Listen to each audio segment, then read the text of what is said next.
patay matapos saksakin. Yan at iba pa mga nagbabagang balita sa aming pagbabalik ng TV Patrol Sock Surgeon.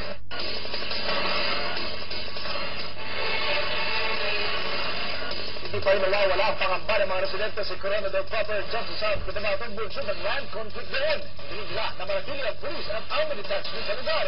Ipapatrol Alan Santos. Magpala kami sa ilan ng kaso, wala pa man nila gintural.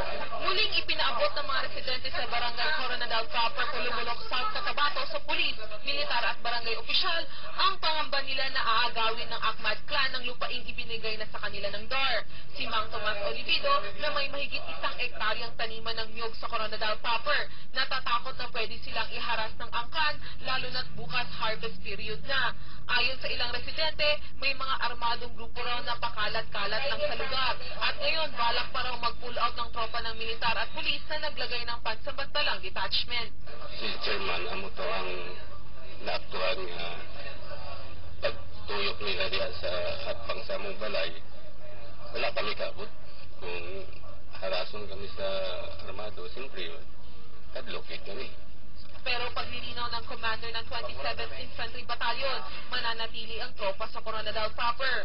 So they can always request the security of our to be provided by our people. Just put it in writing para naman na may basyan din kami na. Hinimok naman ng hepe ng pulis sa mga residente na i-report agad kung may naispatan ng mga armadong lalaki. Parang hearsay ang dating, kaya lang sabi ko, kung talagang sila ang owner, may mga papel naman sila pinahawakan, nandyan yung titulo nila, bakit hindi sila mag-complain? Kasi sila ang authorized mag-complain, no? Inorganisa ng barangay ang dialogo. Sa inong mga claimants, hindi sila magpapile.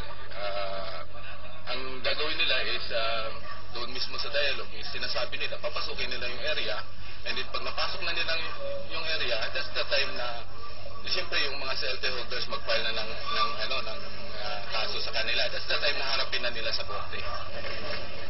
Sumama naman ang news team sa pinag-aagawang lupain. Nakapalibot ang mga sundalo na lahat, armado. Umalma naman dito ang land claimants. Dismayado umano sila na hindi sila naimbitahan sa dialogo. I told them before, pasukin yung mga area yan kasi ako, para fair sabi ko, makita ninyo kung sino dyan na may mga armas. Ang problema, kami lang may armas. At sa kanila nila tinitingnan. Sino ba may pagawaan ng armas dito? Andiyan sa Blatter, meron diyang pagawaan ng armas. Umalma din ang angkan sa presensya ng mga sundalo. Uminit ang ulo ng mga land claimants nang tumaas ang boses ni Lieutenant Colonel Bravo. Kaya nauwi sa mainit na debate ang kanilang pag-uusap. Malakas mo ang boses mo, tapos gusto mo sasakin. Ito, ang sabi ko dito, we are here to protect everybody. Correct.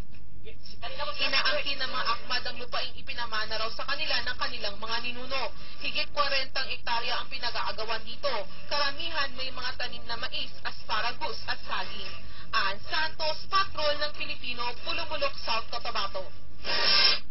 Huli naman ang pitong